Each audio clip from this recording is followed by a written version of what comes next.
Welcome and good day. Today we have an exceptional treat for you.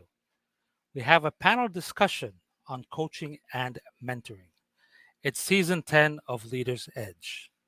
Today our panel is composed of three exceptional people who have carved out time this Saturday to be with us today. We have JV Wong, a career and growth coach.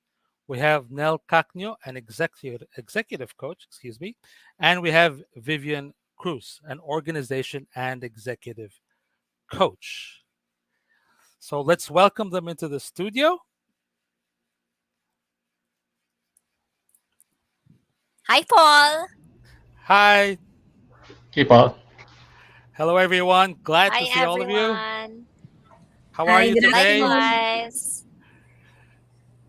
How are you this Saturday? It's been rather gloomy, the weather. Storms are coming. It just left. I think there's another one coming in. Is everyone safe there? Yes, we're good. Weather is great. It's like a bad weather, but really the topic doesn't make it so because we're going to be chatting about one of our favorite topics, coaching and mentoring. We're Excellent, okay. excellent. How about you, Vivian?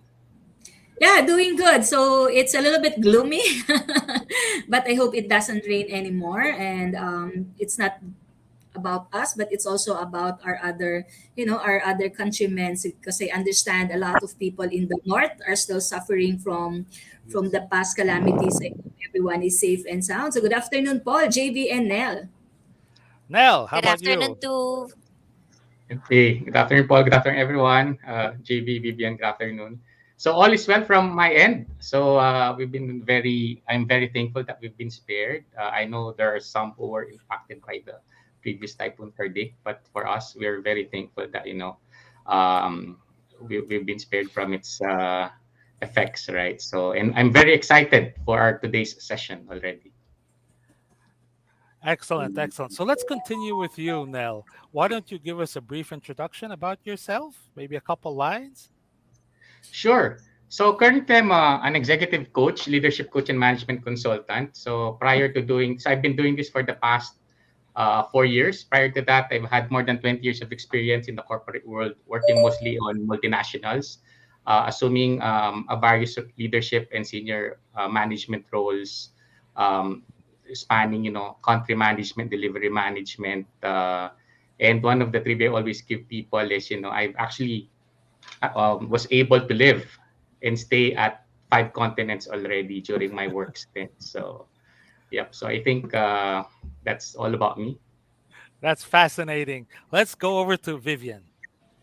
Hi, yeah. Prior to joining consulting, I've been in the HR practice for more than 25 years. So I've been the HR business partner for Asia Pacific. I consider myself, Paul, a lucky or fortunate Filipino leader who is able to, he's given an opportunity to manage Asian talents. No? So I've been a regional HR director for several companies prior to joining consulting.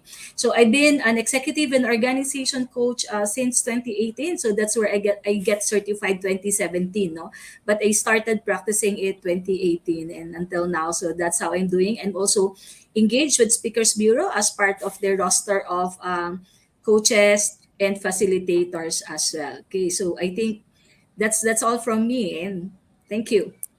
Thank you, Vivian, for the concise introduction. And over to you, JV. Hi, Paul. Happy to be with you, and I'm grateful. It is my honor to be with coaches Nell and Vivian. Thank you for the invitation. Shout out to Dinah Loomis. Without her, we wouldn't be here today. I've been with People Ignite for 20 years, and this is the company that I started after my 5 year work in Microsoft Philippines. So my homegrown industry is really IT, and People Ignite being a learning and development training company from IT, we started servicing for training, team building, and planning for different industries. My favorite role at work is really coaching. I'm sure coaches Nell and Vivian would agree. I love the one on one experience. Of course, albeit doing the one to many, coaching is really something that I love to do. Been doing this for about 6 years now, doing career and growth coaching. Yeah. Excellent. So I see that we have a rather, not only do we have width of experience, but we also have depth of experience. So today will be really, really exciting. I think that coaching and mentoring came to the forefront, especially when COVID struck. A lot of people seem to have gotten lost in their lives. And so there was a sudden spike in the demand, maybe for coaching and mentoring, especially on a personal basis. That said, uh, let's get going with this conversation. And let's start with some maybe very foundational questions. Okay, so the first question I'd like to ask is a rather simple one. I think it's simple. What are the differences among training, coaching, and mentoring? Vivian, would you like to start? Yeah. Okay. Actually, there are a lot of talents and even leaders, no, who are confused about coaching and mentoring, and a lot of times they interchange coaching and mentoring. I think because the intention or the goal is to achieve, or it's the same, not to unleash the potential, okay, and to optimize the performance of our talent. So for me, training, coaching, and mentoring, they have one similarity. They are all intervention. They are all after growth and development of our talents, no. But when you talk about training, this is where really there is a transfer of knowledge and skills. So it can be on the job training, it can be the classroom training that we are all familiar with, or the online or the virtual learning session that we're doing now. Okay, but when you talk about coaching, it is actually a structured conversation.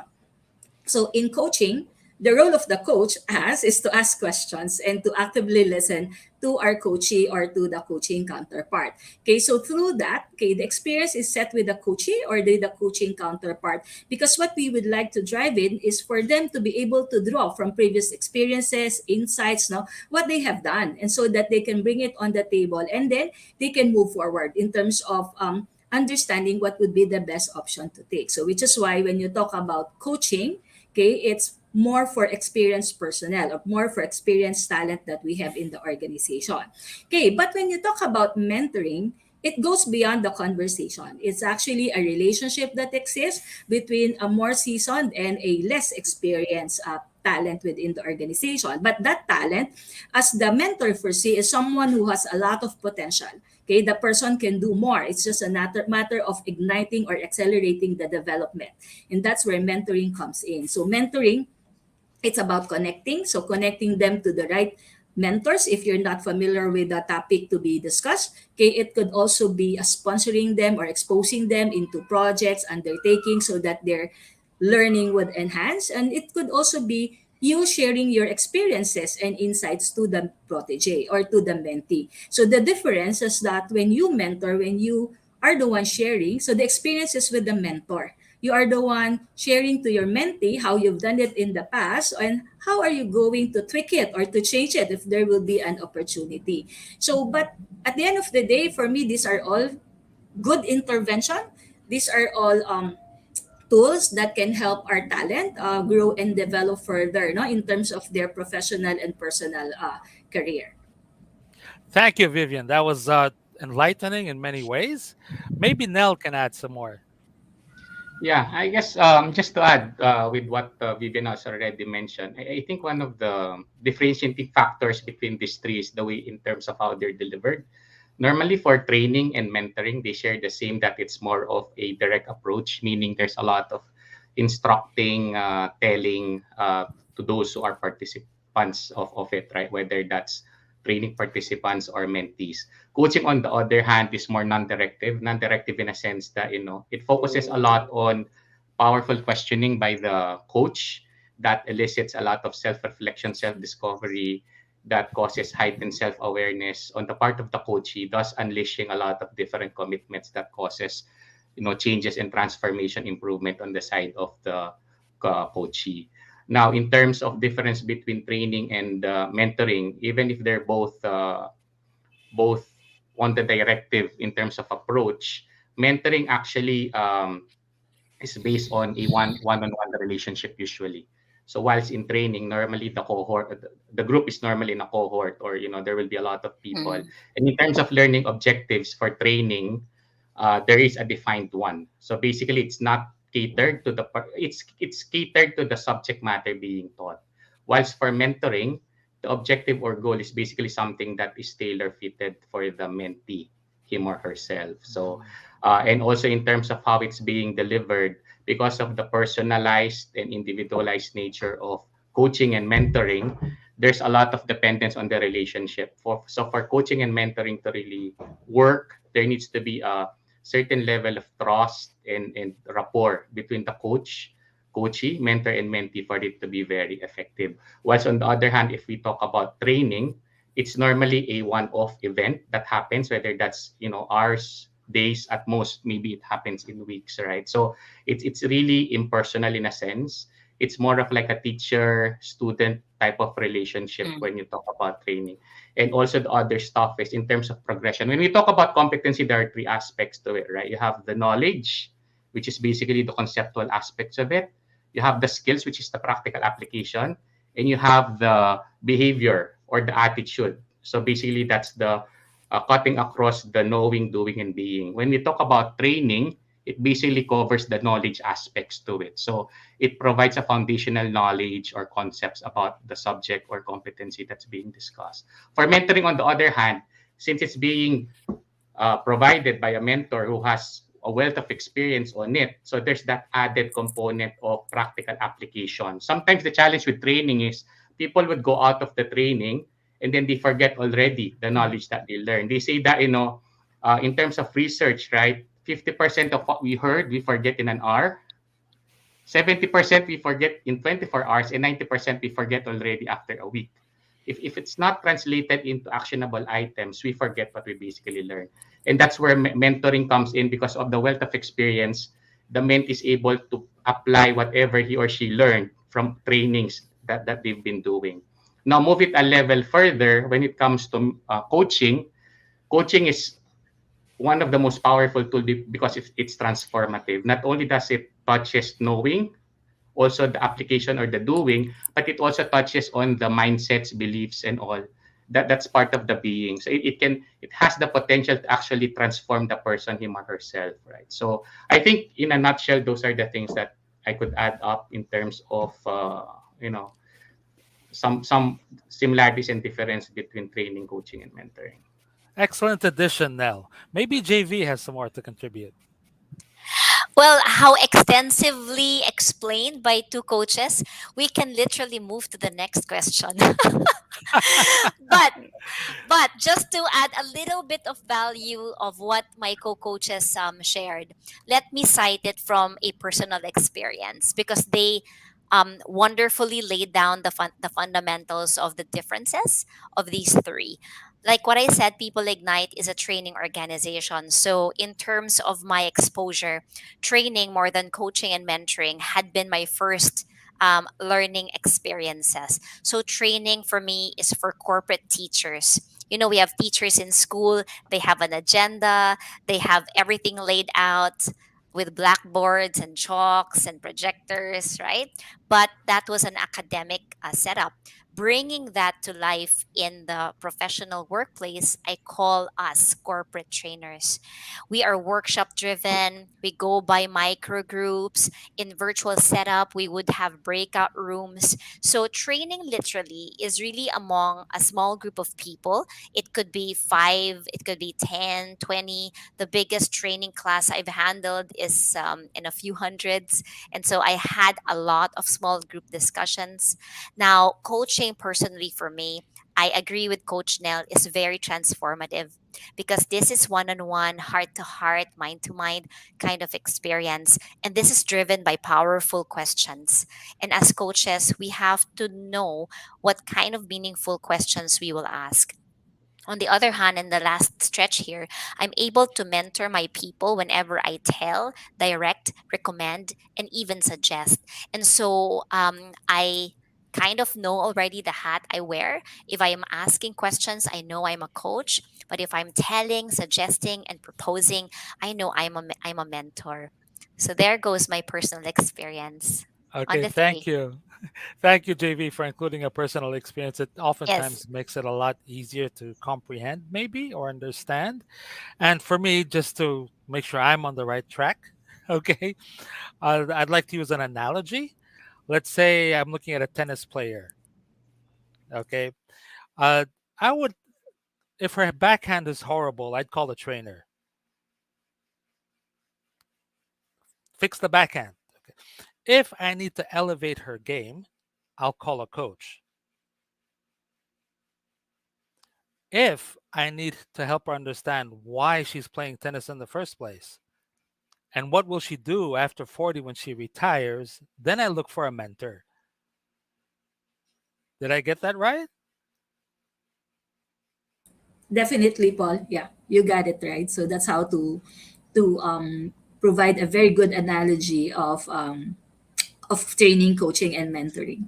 Okay, Yeah. all right. So Yeah. bring it to the corporate level. Maybe JV would like to if you were to put in a corporate scene, uh, I have to be trained in learning how to maybe to use a specific maybe tool or something, and I'll be trained to do that. Or if I'm moving up Yes. into leadership, trained to do maybe some reports.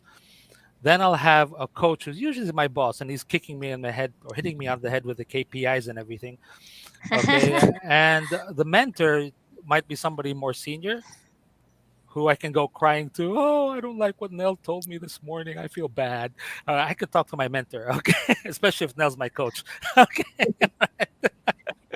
Yes, okay, because Yes. yeah, I agree with you, Paul, in one aspect. Because when you talk about mentoring, there really is a relationship that exists between the mentor and the hmm mentee, which right, does not exist actually between a coach and the coaching counterpart or the coachee.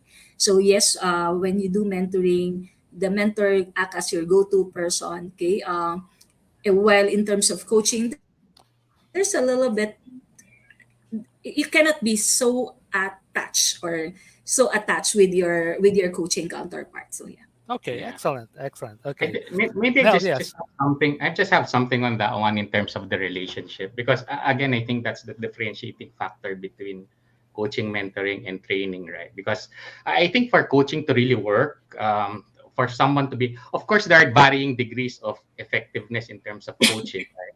But for those who are able to truly transform their coaches, there needs to be a high level of trust between the coach and the coachee, and that Yes. entails building rapport.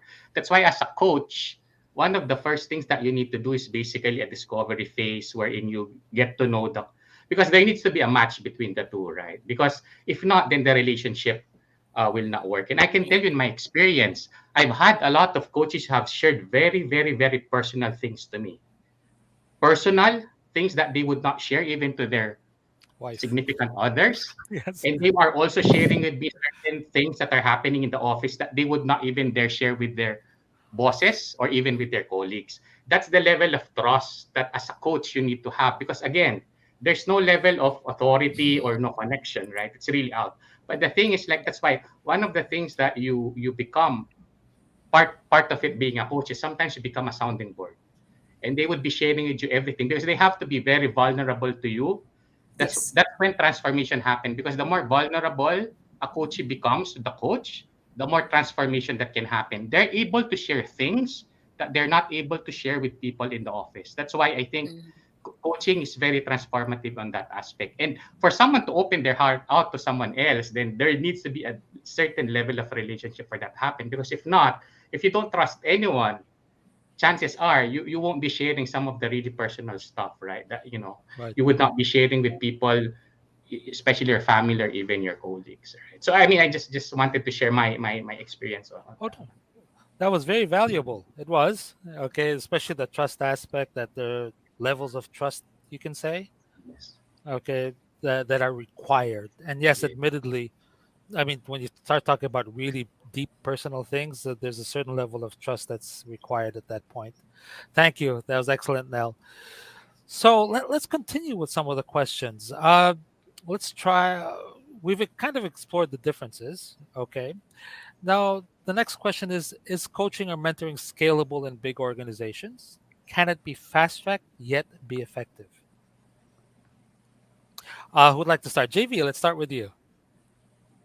All right. When I saw this question, I had to reflect because my personal observation of coaching practice in the Philippines, it is still not in the matured state. Yes, we've seen multinational companies taking on a coaching culture journey. We've seen large organizations looking and investing into coaching. But it saddens me to see small and medium sized organizations not considering coaching because they feel it is an expensive intervention. And so my answer here is yes, certainly it is scalable if they will not only look at the economics of coaching. I mean, admittedly, it is not the cheapest intervention. It is also not the most expensive. But if we position the benefits of coaching, such as transformative, progressive, life changing, meaningful experience, diba, Coach Vivian and Coach Nell, we can have 100 items of benefits for coaching and mentoring. We can go on and on. But if only organizations will not just look at the economics, it'll be scalable. Can it be fast tracked yet be effective? From my practice of coaching, 3 months is for me short. Typically, it is at least 6 months. I've had a coaching journey for a year.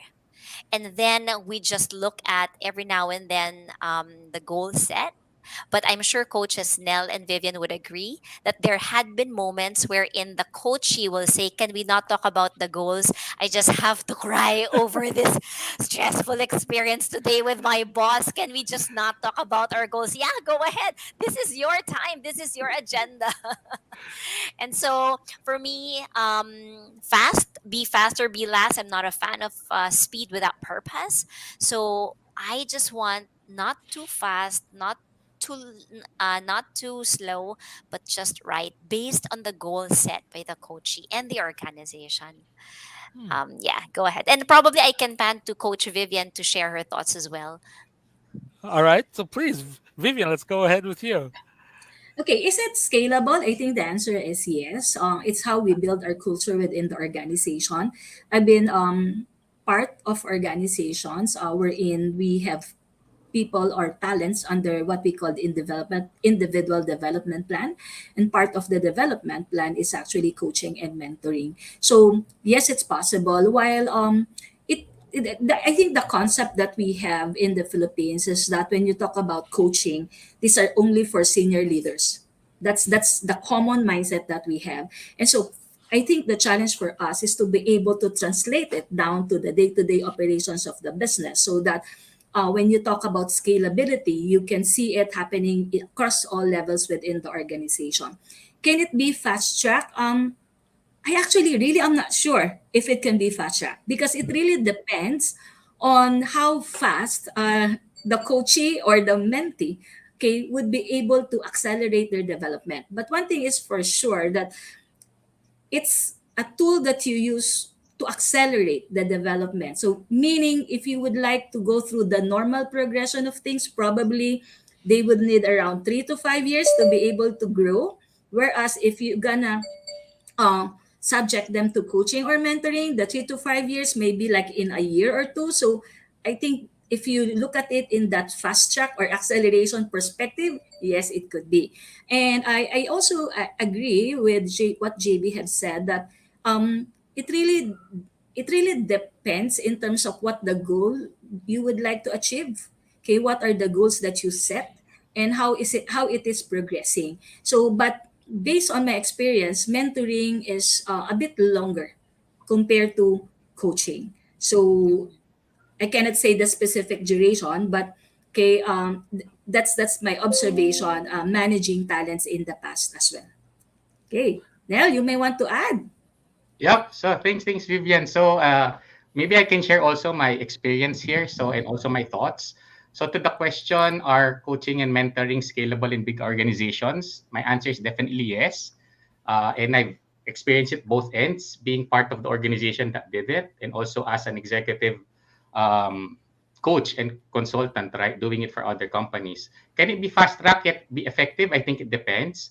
So I think one of the most important thing for something to be very effective or for it to succeed is you need to have senior management, strong senior management support. Based on experience, it needs to have the full support and commitment of the highest ranking person in the organization that is implementing it. It doesn't have to be the CEO. For example, if it's being implemented in a specific department, then the department head has to be fully on board, not just on board in terms of concepts and all, but he or she needs to really buy into it and do it him or herself, right? So that's the first one. Now, in terms of the two aspects, right? I think uh, based on my personal experience, I think mentoring might be easier to set up. Why? Because the mentors are already there in the company. Mentorship doesn't really require any specific training for a mentor. Unlike coaching, you need to attend like a 4 to 6 month training course to learn the frameworks, the processes, the coaching skills, etc. Right? But for mentoring, as long as you have the knowledge, skills, and experience, and you have the heart to do it, then you can definitely apply or enlist to become a mentor. So for a mentorship program to be put in place, I think there needs to be a strong want within the organization to do it. And then it will include, identification and qualification of mentors, enlistment and enrollment of mentees, defining the engagement method, what are the success criteria, so forth and so on. So I think I've seen this in most companies. Again, I've been part of Procter & Gamble, Hewlett-Packard, Macquarie, GXS, OpenText, all of these companies have implemented mentorship program in one form or another, right? So now in terms of coaching, I think it might be a bit more difficult. Again, these are the reasons. So when we talk about coaching and expanding it across an enterprise, there are two options that we can take into account. One of the more common one is what we call a coaching program. So under a coaching program, you basically have a selected group of individuals. Normally, these are the leaders, senior executives, and high-performing individuals who would join this group to be coached by normally external coaches, right? And then this is normally part of an overarching talent management program that is done by the human resource group of that particular company. So that's for the coaching program. So now it's up to the company how much they're willing to spend. Normally, it's a matter of cost that limits it. But again, as JV and Vivian has mentioned, coaching is very powerful, and especially at this day and age, it's I think for me it's a must, right? And I can share further later on that one. The second thing that you can do to scale is what is mentioned earlier as building a coaching culture. Now, this is different. When we talk about coaching, there's a one-is-to-one relationship, there's a formal structure, agenda, and all. But with the coaching culture, what you do is you basically shift from the existing command and control method of leadership, where the authority figures would normally tell people what they need to do and how to do it, into more of a coaching style, meaning instead of telling, they go to asking. There's a lot of self-discovery, introspection, self-awareness, and then people would be the ones coming up with their own sets of solutions and all, right? Now, as you can probably notice, build changing an organizational culture is not easy. It's very challenging and it may take more time. But if it's done, it will be very powerful. What are the three things that I think that needs to be focused on to build a coaching culture? Number one, you need to have on top of having a strong senior management support, you need to have leaders and managers who would get onboarded into the program. They need to be the first one to be part of the coaching program. So the coaching program is a good first step to building a coaching culture. Once you have your leaders already enrolled and familiar with the coaching way of working, of leadership, there needs to be a couple of paradigm shifts that needs to happen. On the side of the leader, many of the leaders, especially the more senior ones in terms of age, right? There's the preference, right? There's a preference in terms of command and control, meaning it's more of telling than asking. To change one's way of working and leading is not easy. So for leaders, it's gonna be a very big paradigm shift, because instead of the usual, you tell people what to do and you let them figure out how to do it, instead of the traditional, you tell them what they need to do and this is how they do it, you then shift into this is what they need to do and you help guide them in terms of figuring out how to do it. Now, on the side of the employees, there's also a paradigm shift, because traditionally, employees are used to being told what to do. That's why when I joined companies before, I was hired as a country manager for one of the big technology companies here. The first question of the CEO to me was, Nel, are Filipinos are really like this? Do they always wait to be told before they do something? And my answer, of course, being nationalistic, I said no. But let's face it, there's a big chunk of our population workforce, because of how we've been used to be led, we tend to wait to be told how to do something instead of figuring it out. With coaching, the ownership is on the side of the coachee, right? So if you want to, if you have a goal that you need to achieve, then you have to be the one to figure out those goals, right? So it's a big paradigm shift if you want to build a coaching culture. So I think that's from the theoretical side. Right now, from an actual application, actually, I'm working with this company. So it's been a client of mine for the past couple of years. One of the one of the biggest success factors for it is it has a very strong management support. The director of that particular, it's an organization of around 150 to 100 people, more on the technology side. The sponsor, the director, is actually a big fan of coaching. So he was a, he went to coaching courses. We've done executive coaching before, so he knows how it's run, right? So basically, the first starting point was for me to create a leadership coaching program for his leaders. So we already conducted like a couple of batches covering a lot of his managers, leads, and all, right? Leaders, senior managers, team leads, etc. Right? Now, after a year and a half of doing it, guess what? The senior management, all the way to their executive VP, actually noticed the difference with the way how his leaders and the employees of these leaders behave and perform. There was a distinct positive difference in comparison to the other groups that doesn't do it, right? So now they've actually talked to me and they wanted to basically roll it out to the rest of the organization. So I think that that's one of the way on how to basically scale it. Now, in terms of when you say can it be fast track, I think it has to be reasonable depending on the size of the organization in terms of the appetite and in terms of the willingness, right? On how much the people and the leaders want to change. So uh, again, hopefully that gives some idea to people. I've tried to summarize it from a conceptual point of view and also share with you an actual application of that concept that I just shared. Thank you. In fact, you touched on something I think all of us know very well. I'm sure we've run into directors and CEOs who seem to throw money at a problem. I'm sure you know what I mean. Here's your budget. Just get out of my face. Okay. And that's not support. Actually, I think the word that best describes that is you need the leadership Yes. to champion Yes. the culture that you want to drive. Okay, that's just going beyond throwing money at Yes. the situation. On my take, personally, I think actually it can be done. All of it can be done. It's just that you have to understand what it is you're chasing. Technology has allowed things to happen very quickly. I can do one video like this to 10,000 people. I can. Okay. And then you have e learning to support. You have e learning to do micro training. You have e learning. So the technology has come in, but I don't know if Pinoy is bought into the technology or not. That I don't know. Okay. I think we're still a little lost. But I believe it can be done, and I've seen it done in some very large organizations. Just as an example, if you look at, I think it was Microsoft. Who's the CEO now of Microsoft? Uh, Nadella, is it? Natella. Yes. He transformed that organization very quickly, considering its size. Yeah. Okay, but of course, he's the CEO. He's the one championing it, but it can be done. So it maybe just understanding a little better how things work, especially with the technology end, and maybe getting the owners to champion it. Okay, Yep. I thank have you. an aha moment before we go to the next question. Scalability has to be equivalent to sustainability. I mean, our leaders would only make it scalable if they see the benefits. And the first Absolutely. question is it something sustainable? Yeah, just an aha moment out of this conversation. Back to you, Paul.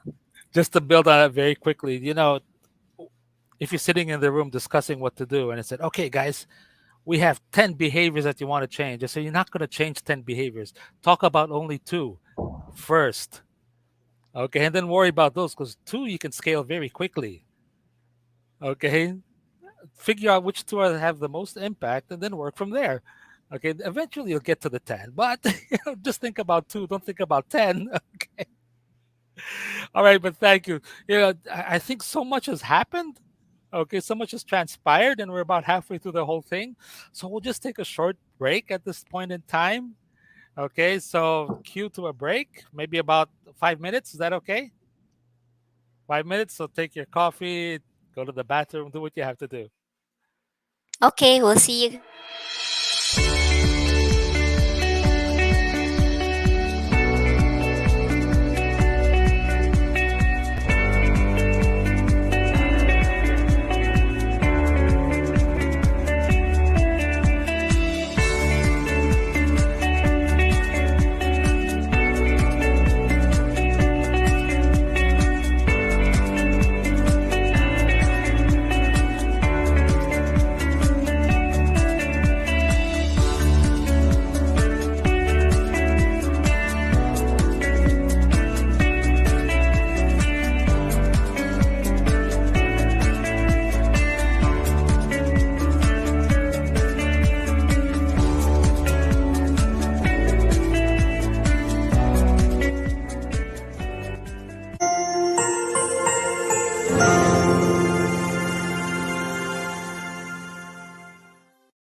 Hello and welcome back.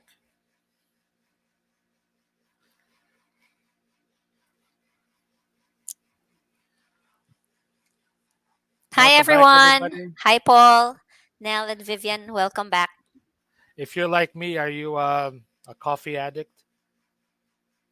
I can How live a many? year without coffee, Paul. I envy you. I can survive without coffee. Okay. Well, the first half of the day I think was very, very insightful. There were a lot of things that we learned. Okay, about coaching, mentoring, training, whether it's something that's scalable or not. But I do believe that there are still a number of questions that I have in mind. So let's see here. The next question. For example, is one on one coaching or mentoring better than one is to many training method in developing people? Let's start with who'll be the brave soul. Nell, would you like to go? Or Vivian? I heard you take a Okay. Of course, there yeah. will always be advantage of 1:1 because there is more impact. So the conversation will be more direct to the issues that you would like to address or the goal that you would like to achieve, of course. So of course there will be big impact if it's one-on-one, but reality is, okay, let's face it, no, okay, we cannot always go for a one-on-one sessions, especially in training, okay, because of the economies of scale.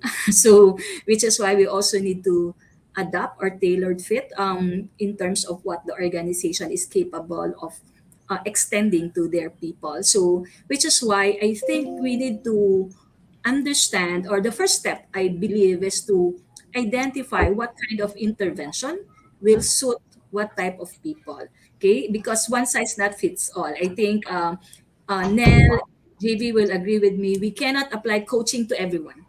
We cannot apply mentoring to everyone. Okay, as mentioned, coaching is suited for a different, for a specific type of talent. They are your senior leader, senior talents, okay, who are already experienced. Okay, mentoring is for your less experienced talent, but who have the, you know, the wide horizon, okay, or the breadth, okay, to be probably in a C-suite role, okay. And then there's also specific type of people whom training is also a needed intervention. So I think the first step is to identify what kind of intervention will best fit our talents, and then from there, that's where we will be focusing on in with regards to intervention. But I think JV a while ago mentioned, yes, you can do team coaching. That can be applied. In fact, that's already applied by other coaches as well. So, but again, I'm the type of person who always go back to what do we think would be best for the organization, and then that's the kind of approach that we deploy. Yeah. Thank If you. I'm Yes, yeah, Sylvia. if I may dovetail to that, thanks, Coach Vivian.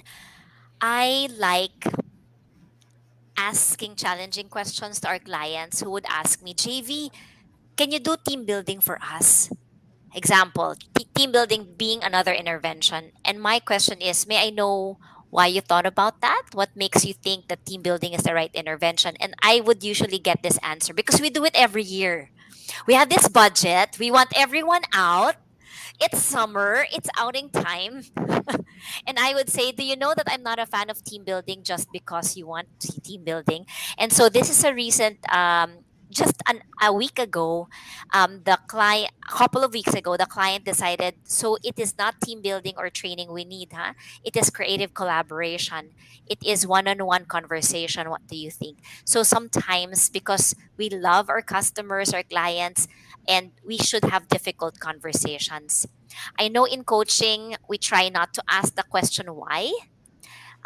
But in client conversations, I would throw the question, what makes you think that this is your right intervention? Why do you think training is the right intervention? And eventually, they'll come to their senses and realize that this is the problem. And so find the right solution. And from the right solution, it could be coaching, it could be mentoring, it could be training, or it can be a combination of all sorts in a journey of a year. And so we should have difficult conversations with our clients, asking them the reason why they think it is. Yeah. But I am biased on one coaching, okay? I mean, it is for me the most life changing experience among the three. All have great benefits, but coaching is the life denting experience one can have.